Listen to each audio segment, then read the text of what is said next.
The Gloriana set by ThebeMoon. Chapter 63. The Contract. The Great Hall was a riot of colour for that evening's inter-house unity feast, with students seated around 12 smaller tables rather than 4 long house tables. Hermione joined the wards, sitting between Draco and Demelza Robbins. George was beside Ginny at the Hogs table, with Harry and Lavinia on the other end. Astoria was nowhere to be seen. "She's at St. Mungo's," Demelza was telling Seamus, whom she'd invited to sit with her. "My cousin works there. He said they put green grass up on brooms, a thestral, even a magic carpet, but you can't rise higher than 5 feet. Demelza cast a wary glance at Hermione. "She's blaming you." Hermione shrugged and calmly ate her chicken. "Astoria blames me for everything. My very existence has apparently ruined her life." "You didn't hex her?" Seamus asked. Other nearby students were suddenly silent. "Nonsense! I was 50 feet away and I didn't even have my wand," Hermione said. Everyone looked skeptical. "Really? Ask Harry." Draco flickered a quick glance at her in non-denial, but said nothing, just drank his pumpkin juice. He had been a bit broody throughout dinner, and Hermione didn't think it was about Astoria or the lost match. Demelza looked satisfied by Hermione's answer, but Seamus eyed her doubtfully. Dessert arrived, letting Hermione off the hook, although she knew there would be rumours, like with the Slytherin beaters or Astoria's accident in herbology. Let them talk. Hermione doubted any examination would turn up anything except maybe a little virgin earth on Astoria's shoes. That could actually work in her favour, since virgin earth was poorly understood, and walking through it could conceivably cause odd effects. The only people who could rat her out were Neville and Pansy, which she found unlikely. The students oohed and ahed over the dessert, little snitch-shaped cakes that hovered over the plates. The cakes were Ernie's idea, and at first Hermione thought he'd actually done something right. But then all the cakes suddenly took off, whizzing around the Great Hall like real snitches. Pandemonium ensued, with students dashing about in pursuit of their treats. Some used their wands to bring the cakes down from the ceiling, but others climbed on the tables to snatch cakes out of the air. Draco touched her hand under the table, and when she looked at him, he gave her a faint smile. "Time to go," he whispered. She was only too happy to comply. Best to get away while everyone was distracted. Ginny winked at them as they passed the Hog's table, and George waggled his eyebrows suggestively. Hermione just managed not to blush. They crossed the entrance hall in silence, leaving the shouting and general bedlam behind in the Great Hall. The fallen stone block still sat by the hourglass cabinet, its deadly message shrouded under black drape.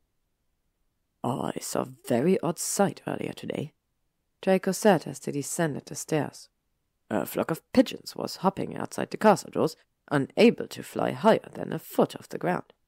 "They were attacking owls," Hermione said. She scowled. "They attacked Brownie." She had told Draco about Brownie's role at the Muggle hunting shack, and he'd insisted on going to the owlery after Dada with a box of treats. "Is the spell permanent?" Draco asked. "I don't think so. It should wear off in time." She smiled. "No more Quidditch for Astoria this year, though." Astoria was rotten and dangerous, but she was no Celeste Rosier.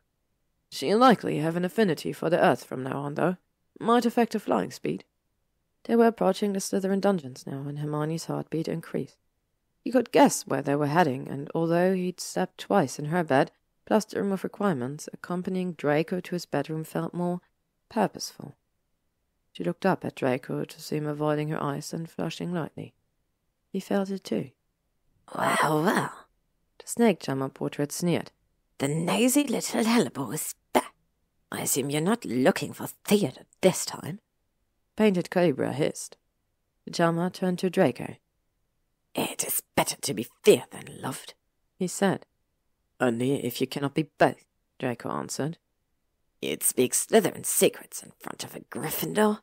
The snake charmer shook his turbaned head. "Sad days indeed." He waved his flute, and the dungeon door opened. Hermione stared as they entered the Slytherin common room. She hadn't been in a state to appreciate the surroundings during her last visit. Her mind had been full of breaking up with Theo, or the night of her birthday. What with all those shots, but now? Unlike Gryffindor's cozy common room, Slytherin's was cool and formal, like a medieval court, built on 3 tiers. Green lamps hung from the high arched ceilings, and the frosted glass windows shone with an eerie light from the lake. The tapestries, chairs, and carpets were heavily worked with a silver which contrasted with the black leather sofas. A giant fireplace hewn out of the glossy black basalt dominated the room. There was a definite hierarchy to seats and tables, with the most ornate at the highest level close to the fireplace. The atmosphere was intimidating, overwhelming, and beautiful. Shining basalt stairs led downwards, dividing into, presumably, girls' and boys' dorms. Hermione and Draco's steps sounded loud in the empty room until they reached a thick green patterned carpet with silver tassels and began descending the stairs. Draco led her down the left-hand fork. "What happens if you go down the girls' stairs?" Hermione asked, the first words she'd spoken since they'd neared the dungeon. At Gryffindor House, the girls' stairs turned into a slide. Draco shrugged. "A wall of spike appears, blocking your way." Hermione shivered, sorry she'd asked. A carved mahogany door opened automatically at their entrance, and suddenly the surrounding felt familiar, like a typical Hogwarts dormitory passage, which was what it was. The corridor was the same as in the Gryffindor dorms, with torches and stone walls and dark wooden doors, except for those tapestries depicting smarmy wizards and witches. They passed Theo's door on the right, and Draco stopped at the left-hand door. He waved his wand and gestured for her to enter. She did so and stood in amazement. The room was smaller than a typical room, perhaps half the size of her and Ginny's dorm, and theirs was smaller than most, accommodating only 3 students. But except for the stone walls and tall stained-glass windows, Draco's bedroom looked quite unlike any Hogwarts dorm. It didn't even look particularly Slytherin. Instead, the room's furniture was painted wood in blue, green, and gold, with the heavy dark blue velvet curtains embroidered in golden fleur-de-lis. The bed, Draco's bed, Hermione noticed with a flush, was covered in cream-coloured satin and silk, and looked sinfully opulent. The desk before the window was a little work of art, intricately carved, lit by a familiar glass ball placed on a delicate silver stand. Draco came up behind her, hands sliding around her waist. "Well?" he asked, his voice soft in her ear. "Do you like it?" "Are we still in Hogwarts? In England?" "Oh, yes. Emir decorated the room for me." "I can't believe you sleep here. I'd never want to leave." "I don't want you to leave," he murmured, his hands drifting to her hips. "Has Emir always been with you here at Hogwarts?" "No, only this year when I was given my own room." Still standing behind her, Draco's hands ran softly over her long suit skirt. Hermione had changed her clothes for the feast. "This is much like my bedroom at our chateau in France." "Chateau in France? Of course he has a chateau in France." "It must have been difficult," she said, leaning back against him, "to leave this room and face the rest of Hogwarts every day." "It was," he murmured, lips at her throat. "But I always had you to look forward to, didn't I? Even when we weren't speaking, I could still watch you." His voice deepened. "I always watched you." It sent a shiver through Hermione, the thought of Draco's eyes on her every day. "I watched you this year, too," she confessed. "Not just this year," he whispered, unzipping her skirt. "Not for me." Hermione turned to face him, pulling away slightly. Draco looked unperturbed by the interruption, merely raised an eyebrow. "You watched me? Before?" She swallowed. "Before the wall?" He shrugged. "You caught the eye. Certainly you demanded attention. Your wild hair, your bossy voice, your constant hand-waving in class. You and Potter were the Voldemort's greatest threats. You bore watching." "So your interest was professional?" she said. "That's what I told myself." He brushed a thumb against her lower lip, his eyes hooded. "But no, you lingered in the shadows of my mind, Hermione. The forbidden fruit, the deepest fantasy." He kissed her, and the kiss tasted of darkness. Again she shivered. Draco put both hands on her throat, tilting her face up. "My obsession with you this year didn't spring from nowhere, fully formed. I'd thought of you before." "I can't imagine that." she whispered. You hated me. Yes, I was well taught to hate. His voice was bitter. Taught to hate inferior, who refused to be inferior. You and your talents, I was told, were only worthy to be harnessed like chattel. Draco lowered his hand and stepped back. I wasn't a good man, Hermione. You don't want to know what I thought of you then at night alone in the dark. His lips curled. That's who I was. I can't deny it. Hermione stared at him, the two of them standing a few feet apart in this perfect, gracious room. Draco looked at her with haunted eyes, his hands at his side again. You can't ignore who I am, he said quietly. I'm better than I used to be, but that doesn't mean I'm entirely to be trusted. Hermione found her voice. I'm not afraid of you, Draco. I've never been afraid of you. His eyes glittered. So, Gryffindor. I'll take what you're offering, Hermione. I have enough of a conscience to warn you, but not enough to walk away. She crossed her arms with a huff. This sounds like the old I'm too dark for you girly line you gave me in Herbology. You promised, Draco. You said you'd only leave me for a sacred 28 bitch and not out of misplaced novelty. He drew closer again. I'm not leaving you. I'm giving you a final chance to leave me, before this goes too far. He pushed up the loose sleeve of her blue blouse, revealing the cursed red letters on her arm. I stood by while she carved this word to you, he whispered, brushing his fingers over the scars. Your screams. His face was unbearably sad. Hermione was aghast. This wasn't how this night was supposed to go at all. But the subject had been simmering under the surface ever since they'd met again, and Draco was right. It had to be brought out, ideally before his father was executed for trying to kill her and other Muggleborns. Aunt Godric, why couldn't I have fallen for dear? Cormac, hell, Vazil would come with less baggage. She looked him in the eye.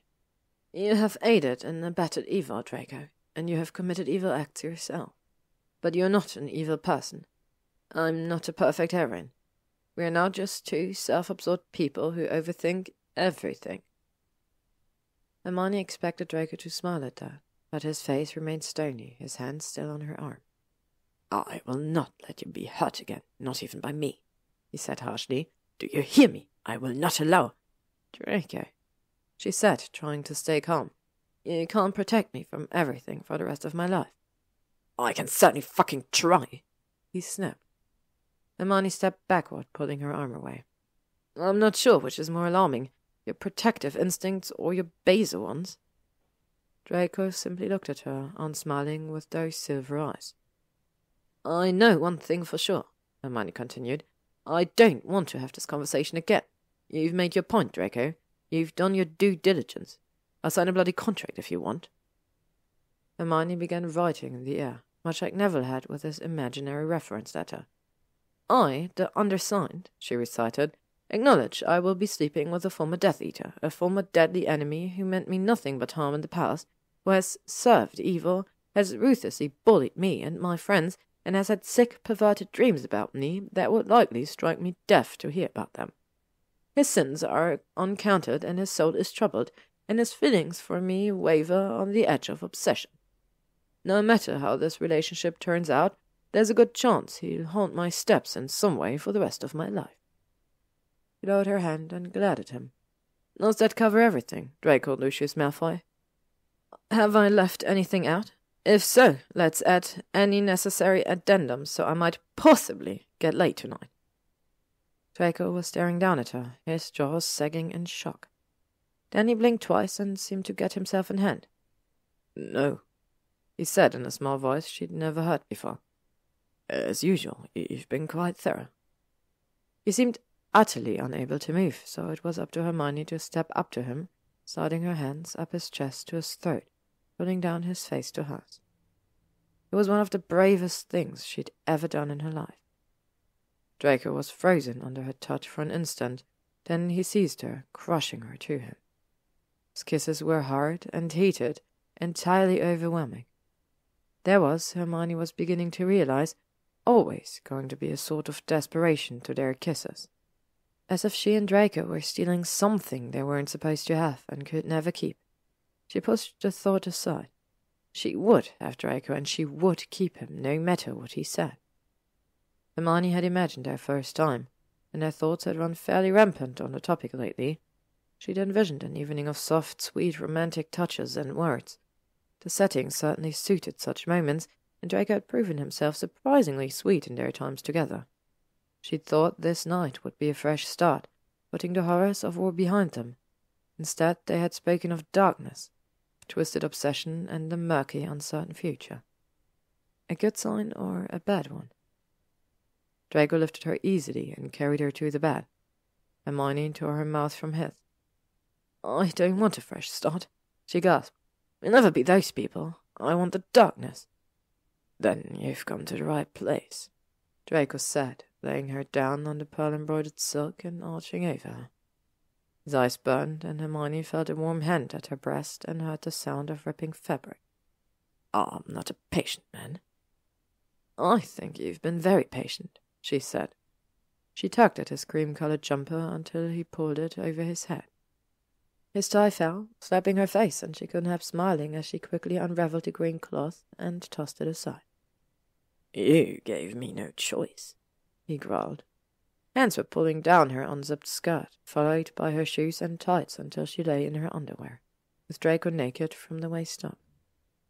His wand was in his hand, and she heard the muttered words of a contraceptive spell.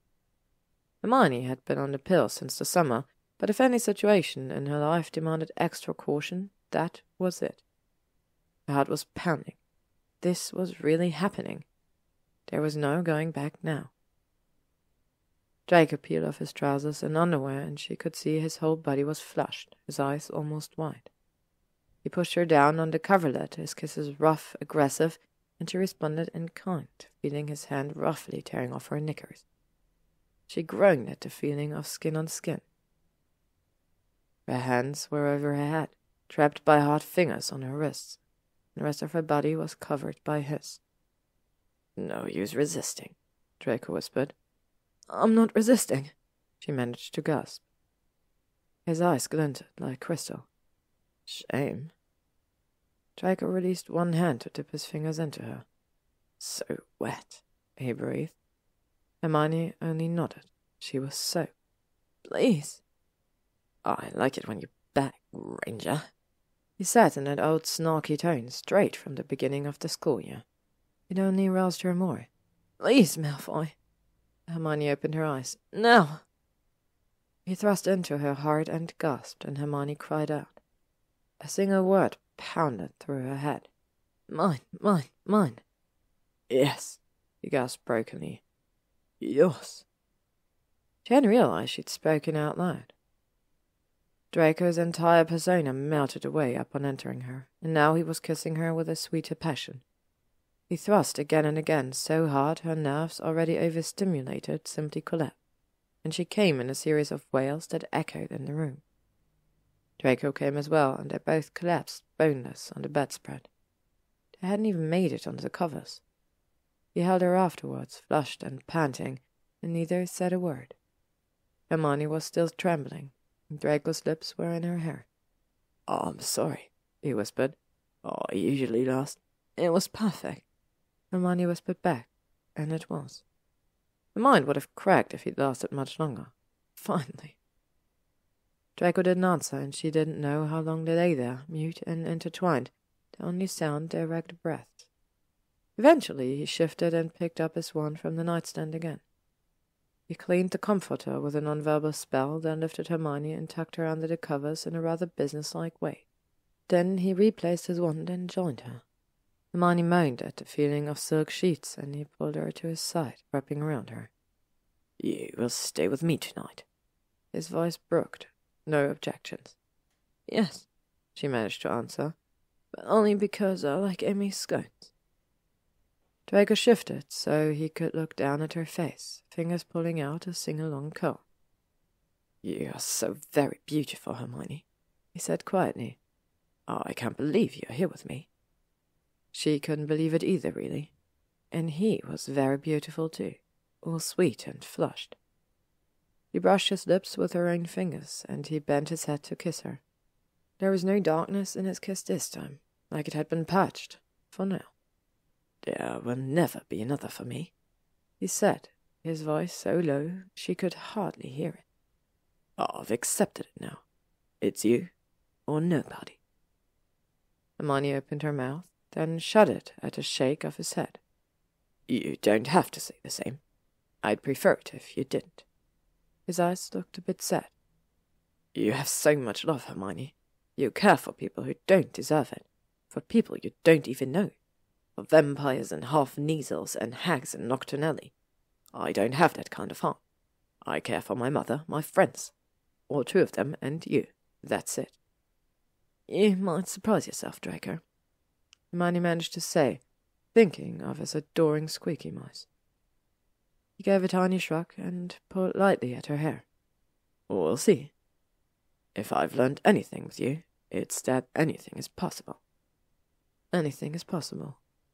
Hermione couldn't agree more. Draco slid downward, his head on her breast, giving an unconscious sigh. His hair was silkier than the coverlet against her skin, and he ran her fingers through the platinum strands. He was tired, of course, after the match and long days of practicing.